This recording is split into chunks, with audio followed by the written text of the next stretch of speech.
Assalamualaikum warahmatullahi wabarakatuh. Salam guru penggerak.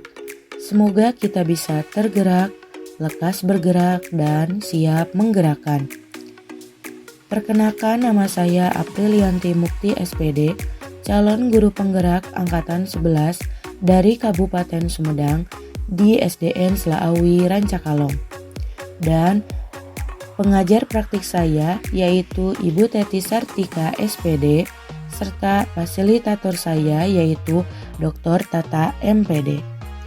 Pada kesempatan kali ini, saya akan memaparkan tentang Jurnal Refleksi Dewi Mingguan Modul 2.1 yaitu tentang pembelajaran berdiferensiasi menggunakan model 4C yaitu Connection, Challenge, Concept, dan Change.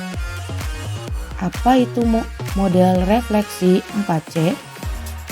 Model refleksi 4C yaitu yang pertama adalah connection, yaitu tentang apa keterkaitan materi yang didapat dengan peran sebagai CGP atau calon guru penggerak.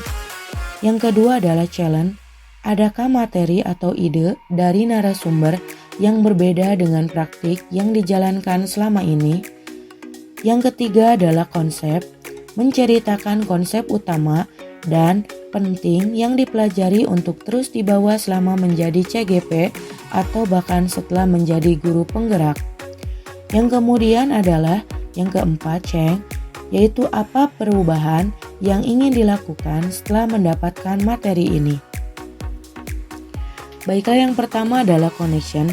Pada model ini, saya mempelajari bagaimana memenuhi kebutuhan belajar murid melalui pembelajaran berdiferensiasi, di mana materi ini sangat erat kaitannya dengan peran saya sebagai calon guru penggerak. Melalui modul ini, saya dikenalkan tentang bagaimana menganalisis dan memetakan kebutuhan belajar murid. Saya juga diperkenalkan tentang strategi-strategi yang digunakan untuk memenuhi kebutuhan belajar murid sesuai dengan keunikannya masing-masing.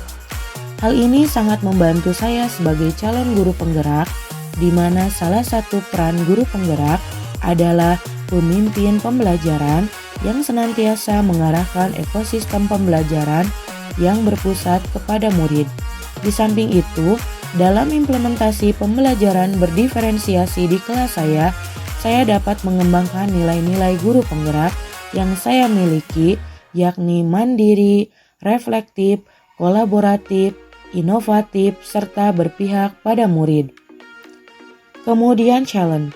Dari beberapa konsep materi yang saya terima, ada beberapa yang berbeda dengan apa yang sudah saya terapkan selama ini. Di antaranya, selama ini saya mengira bahwa memberi soal lebih banyak pada murid yang lebih cepat selesai mengerjakan soal berarti saya telah melakukan pembelajaran berdiferensiasi, dan ternyata tidak. Kemudian saya mengira bahwa mengelompokkan murid berdasarkan tingkat kecerdasannya dan memberi treatment berbeda sesuai tingkat kecerdasan adalah pembelajaran berdiferensiasi, dan ternyata itu pun tidak. Kemudian saya mengira bahwa melakukan pembelajaran berdiferensiasi berarti saya harus menyiapkan beberapa rencana pembelajaran untuk memenuhi kebutuhan belajar murid, dan ternyata itu pun tidak. Kemudian konsep. Konsep utama dan penting yang saya pelajari dalam modul ini bahwa pembelajaran berdiferensiasi adalah serangkaian keputusan masuk akal atau common sense yang dibuat oleh guru yang berorientasi kepada kebutuhan murid. Keputusan-keputusan yang dibuat itu terkait dengan yang pertama, tujuan pembelajaran yang didefinisikan secara jelas. Kemudian guru menanggapi atau merespon kebutuhan belajar muridnya dengan menerapkan strategi diferensiasi konten, diferensiasi proses, dan diferensiasi penilaian. Kemudian penciptaan lingkungan belajar yang mengundang murid untuk belajar, memanajemen kelas yang efektif, serta penilaian yang berkelanjutan.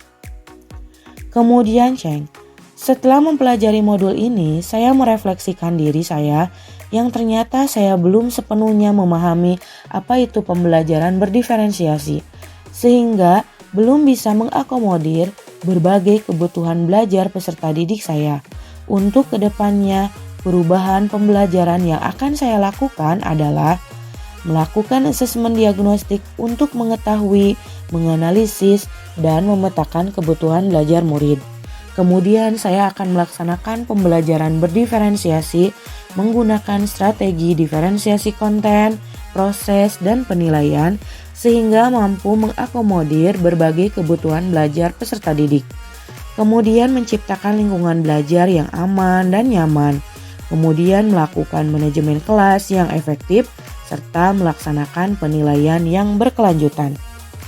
Adapun ini contoh dokumentasi kegiatan modul 2.1 yang sudah saya lakukan adalah yang pertama adalah mulai dari diri, eksplorasi konsep, kemudian ruang kolaborasi pertama dan ruang kolaborasi presentasi, kemudian elaborasi pemahaman. Demikian pemaparan dari saya. Terima kasih. Salam guru penggerak. Semoga kita bisa tergerak, lekas bergerak, dan siap menggerakkan. Wassalamualaikum warahmatullahi wabarakatuh.